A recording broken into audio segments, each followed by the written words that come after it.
Hello student, स्वागत है आपका वाईएस स्टडी पॉइंट में। आज हम 9 अगस्त की करंट अफेयर्स करने वाले हैं, तो चलते हैं अपने पहले क्वेश्चन की तरफ। आज का हमारा पहला क्वेश्चन है, हाल ही में आपदा जोखिम के एसबीआई जीआई समझौता करने वाला पहला देश का राज्य कौन सा है? नागालैंड, उत्तराखंड, हिमाचल प्रदेश या जम्मू कश्मीर? तो इस क्वेश्चन का राइट आंसर हो जाएगा आपका ऑप्शन नंबर ए, नागालैंड। तो इस क्वेश्चन का मतलब क्या है? जैसे आपदा जोखिम है तो एसबीआई ने नागालैंड का एक तरीके से इंश्योरेंस कर रखा है। तो अब ये समझौता हो गया है कि एसबीआई ने नागालैंड का एक तरीके से इंश्योरेंस कर दिया। अगर वहां पर कोई आपदा आती है तो उसकी पूर्ति कौन करेगा? एसबीआई करेगा। नेक्स्ट क्वेश्चन, हाल ही में भारत और किस देश के बीच उदार शक्ति अभ्यास 2024 का आयोजन किया गया? Thailand, Myanmar, Malaysia, Maldives? तो इस क्वेश्चन का राइट आंसर हो जाएगा आपका ऑप्शन नंबर मलेशिया। इस क्वेश्चन का राइट आंसर हो जाएगा आपका मलेशिया, ऑप्शन नंबर सी। तो मलेशिया के साथ हमारे और कौन सी एक्सरसाइज होती हैं? हरिमाऊ एक्सरसाइज, समुद्र लक्ष्मण एक्सरसाइज, ये एक्सरसाइज और हमारी मलेशिया के साथ होती हैं। और देख लेते हैं उदार शक्ति अभ्यास के बारे में, इसके बारे में और फैक्ट्स जान लेते हैं। ये उदार शक्ति अभ्यास जो है ये एयर डिफेंस एक्सरसाइज है, यानी कि एयरफोर्स की एक्सरसाइज है, और ये 5 से 9 अगस्त के बीच में होगी। इंडिया और मलेशिया के बीच में होने वाली एक्सरसाइज है। और कहाँ पर हो रही है? तो मलेशिया में हो रही है, मलेशिया के शहर क्वांतान में। नेक्स्ट क्वेश्चन, हाल ही में रिमपैक 2024 में किस जहाज ने नौसेना गगन फायर सहायता प्रतियोगिता या रेडियो ट्रॉफी जीती है? Which ship won the naval gun fire support competition और radio trophy at RIMPAC 2024? INS Tabar, INS Sandhayak, INS Shivalik, INS Arnala? तो इस क्वेश्चन का राइट आंसर हो जाएगा आपका option number C, INS Shivalik. तो आईएनएस शिवालिक ने रेडियो ट्रॉफी जीती है, या जिसे हम कह सकते हैं गन फायर सहायता प्रतियोगिता जीती है। नेक्स्ट क्वेश्चन, हाल ही में किस भारतीय को साउथ अफ्रीका लीग का दूत नियुक्त किया गया है? Which Indian has been appointed as the ambassador of South African 20 league? Kedar Jadhav, Dinesh Karthik, Shikhar Dhawan या एमएस धोनी? तो इस क्वेश्चन का राइट आंसर हो जाएगा option number B, Dinesh Karthik. इस क्वेश्चन का राइट आंसर हो जाएगा। तो दिनेश कार्तिक को अपॉइंट किया गया है as ambassador of South Africa 2020 league. Next question, हाल ही में सभी फसलों को एमएसपी के दायरे में लाने की घोषणा किसने की है? Who has announced to bring all crops under the purview of MSP? Uttar Pradesh, Madhya Pradesh, Haryana, Rajasthan? तो इस क्वेश्चन का राइट आंसर हो जाएगा आपका ऑप्शन नंबर सी, हरियाणा। तो हरियाणा ने हाल ही में ये बात कही है कि वह सभी फसलों पर एमएसपी देगा। तो सभी फसलों पर, जैसे कि 22 फसलें हैं, उन सब पर एमएसपी देगा। अब ये एमएसपी कौन देता है, कौन सी ब्रांच देती है, उसके बारे में देख लेते हैं। तो सीएसीपी देती है, जिसकी फुल फॉर्म है commission for agriculture cost and price, यानी कि हिंदी में कृषि लागत और मूल्य आयोग। एमएस स्वामीनाथन समिति का संबंध किससे है? तो एमएसपी से है। इसने कहा था कि जो भी पहली जो दी जा रही थी उससे 1.5 गुना अब एमएसपी दी जाए। अब सब फसलों पे तो क्या मिलता है? एमएसपी मिलता है, बट एक फसल पर एफआरपी मिलता है, जिसे हम कहते हैं फेयर एंड रेम्यूनरेटिव प्राइस, उचित और लाभकारी मूल्य। ये गन्ने की फसल पर मिलता है। नेक्स्ट क्वेश्चन, पहले बिम्स्टेक बिजनेस शिखर सम्मेलन का आयोजन कहाँ किया गया? Where was the first BIMSTEC business summit held? Sri Lanka, Thailand, Indonesia, India? तो इस क्वेश्चन का राइट आंसर हो जाएगा आपका ऑप्शन नंबर डी, इंडिया। तो इंडिया में हुई है बिम्स्टेक बिजनेस शिखर सम्मेलन की पहली बैठक। इसके बारे में और जान लेते हैं। तो ये इंडिया में हुई है, न्यू दिल्ली के अंदर। इनॉग्रेट किसने की? तो एक्सटर्नल अफेयर्स मिनिस्टर जयशंकर ने की, यानी कि एस जयशंकर जो हमारे विदेश मंत्री हैं, उन्होंने की। ये 6 से 8 अगस्त के बीच में ये बैठक हुई। Who organise the BIMSTEC business summit? तो ये तो आपको पता ही चल गया किसने की है। अब बात कर लेते हैं कि जो 6th वाली जो बैठक है वो कहाँ पर हुई? वो कहाँ पर होगी? थाईलैंड में होगी। Thailand will host the 6th BIMSTEC summit. ये बिजनेस वाली समिट नहीं है, ये नॉर्मल जो समिट होती है वो वाली समिट है। ये सितंबर 2024 में होगी और थाईलैंड इसको होस्ट करेगा। अब बात बिम्स्टेक की हुई तो बिम्स्टेक के बारे में जान लेते हैं। बिम्स्टेक की स्थापना कब हुई थी? 1997 में हुई थी। और इसका मुख्यालय कहाँ पर है? ढाका में है, ढाका बांग्लादेश। और इसके जो हेड हैं वो कौन है? इंद्रमणि पांडे हैं। इसमें कौन? अब बात मिलिट्री एक्सरसाइज की हुई है तो मिलिट्री एक्सरसाइज देख लेते हैं। डेजर्ट साइक्लोन, ये हमारी एक्सरसाइज होती है इंडिया और यूएई के बीच में, और हुई कहाँ पर थी ये राजस्थान में हुई। बात करें डेजर्ट नाइट एक्सरसाइज की तो ये किन देशों के बीच में होती है? इंडिया, फ्रांस और यूएई के बीच में होती है। दोस्ती एक्सरसाइज की बात करें तो इंडिया, मालदीव्स और श्रीलंका के बीच में होने वाली एक्सरसाइज है। हुई कहाँ पर है? मालदीव्स में हुई है। समुद्र लक्ष्मण एक्सरसाइज, ये इंडिया और मलेशिया के बीच में होने वाली एक्सरसाइज है। विक्टस हेज, ये यूएसए की एक स्पेस फोर्स का एक्सरसाइज है जो अंतरिक्ष में पहली बार हुआ है। पूर्वी लहर अभ्यास, ये भारतीय नौसेना का अभ्यास है।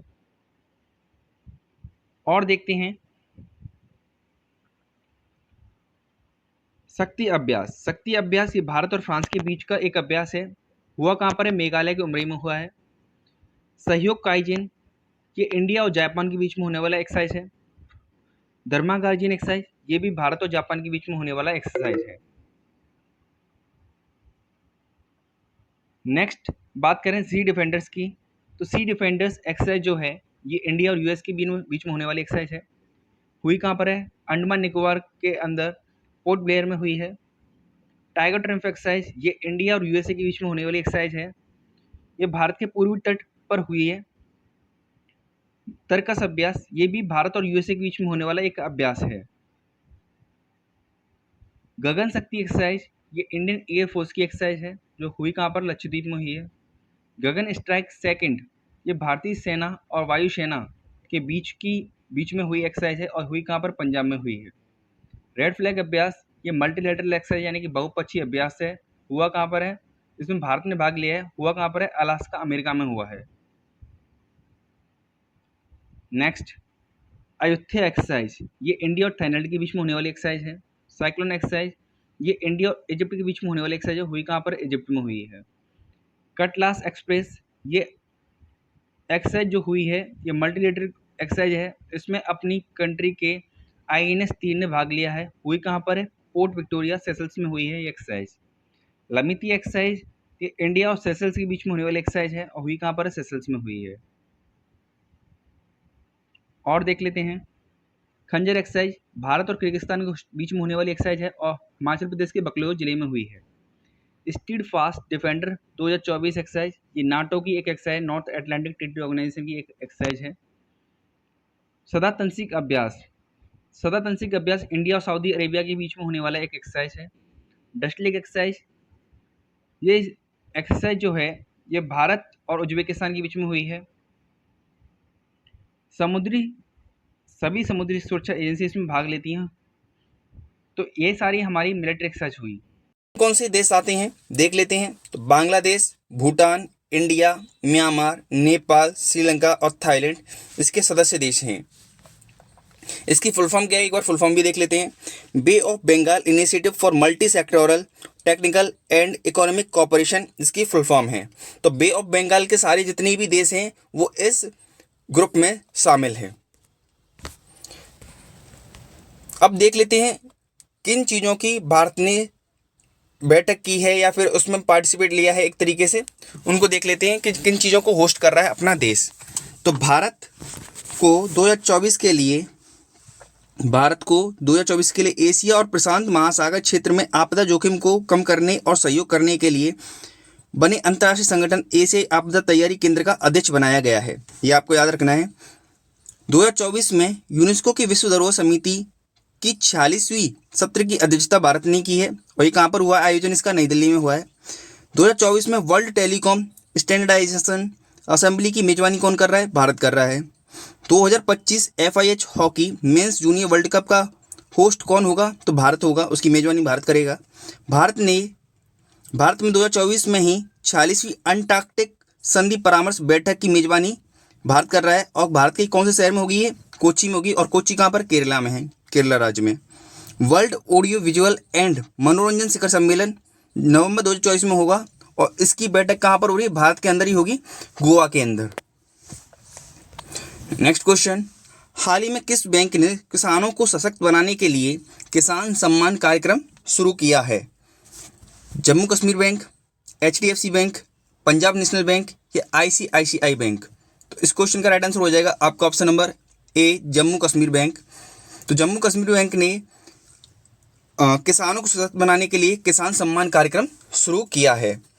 अब बात की है जम्मू कश्मीर बैंक की, तो इसकी स्थापना कब हुई थी?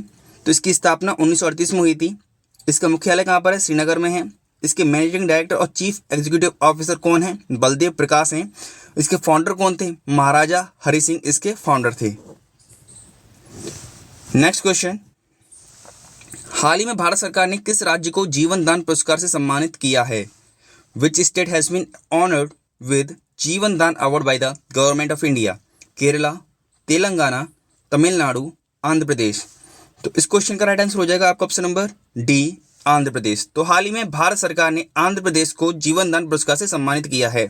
अब ये किसके आधार पर दिया गया है, इसको देख लेते हैं। आंध्र प्रदेश के प्राकृतिक खेती मॉडल ने 2024 गुलबैंकियन पुरस्कार जीता था। और एनटीआर भरोसा पेंशन योजना कहाँ चल रही है?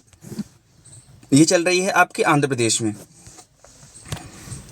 नेक्स्ट क्वेश्चन, हाल ही में राष्ट्रीय भाला फेंक दिवस कब मनाया गया? 7 अगस्त, 8 अगस्त, 9 अगस्त या 10 अगस्त? तो इस क्वेश्चन का राइट आंसर हो जाएगा आपका ऑप्शन नंबर ए, 7 अगस्त। तो 7 अगस्त को हथकरघा दिवस मनाया जाता है और 7 अगस्त को राष्ट्रीय भाला फेंक दिवस मनाया जाता है। और ये किस लिए मनाया जाता है?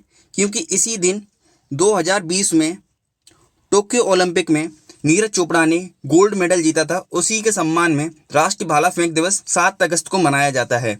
और अभी भी ये जो प्रतियोगिता हो रही है 2024 ओलंपिक की, इसमें हुआ क्या है कि सिल्वर मेडल जीता है नीरज चोपड़ा ने, पर ये जीता है कब?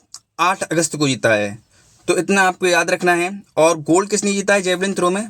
तो नदीम अहमद ने जीता है, जो कि पाकिस्तान के खिलाड़ी हैं। उन्होंने 92.97 मीटर का भाला फेंका था और नीरज चोपड़ा ने 89.45 मीटर का भाला फेंका। नेक्स्ट क्वेश्चन, पेरिस ओलंपिक में किस भारतीय पहलवान को अयोग्य घोषित कर दिया गया है? Which Indian wrestler has been disqualified in Paris Olympic 2024? Nisha Dahiya, Vinesh Phogat, Ritu Phogat, Geeta Phogat. तो इस क्वेश्चन का राइट आंसर हो जाएगा आपका option number B, Vinesh Phogat. तो वीनेस फोगाट को हाल ही में अयोग्य घोषित कर दिया क्योंकि उनका जो वजन था वो 100 ग्राम ऊपर था। जिन श्रेणी में वो कुश्ती लड़ रही थी, तो उस श्रेणी का जो भार वर्ग था उससे 100 ग्राम ज़्यादा था, इस वजह से उनको अयोग्य घोषित कर दिया है। अब वीनेस फोगाट की बात हुई है तो इनके बारे में जान लेते हैं। इन्होंने 2016 में अर्जुन अवार्ड जीता था, 2022 में इन्होंने पद्मश्री जीता और 2020 में इन्होंने मेजर ध्यानचंद खेल रत्न पुरस्कार प्राप्त किया। तो ये कुछ जानकारी थी वीनेस फोगाट के बारे में। इसी के साथ आज का हमारा करंट अफेयर का सेशन खत्म होता है। अगर वीडियो अच्छी लगी तो वीडियो को लाइक जरूर करें, चैनल को सब्सक्राइब करें। वीडियो देखने के लिए धन्यवाद।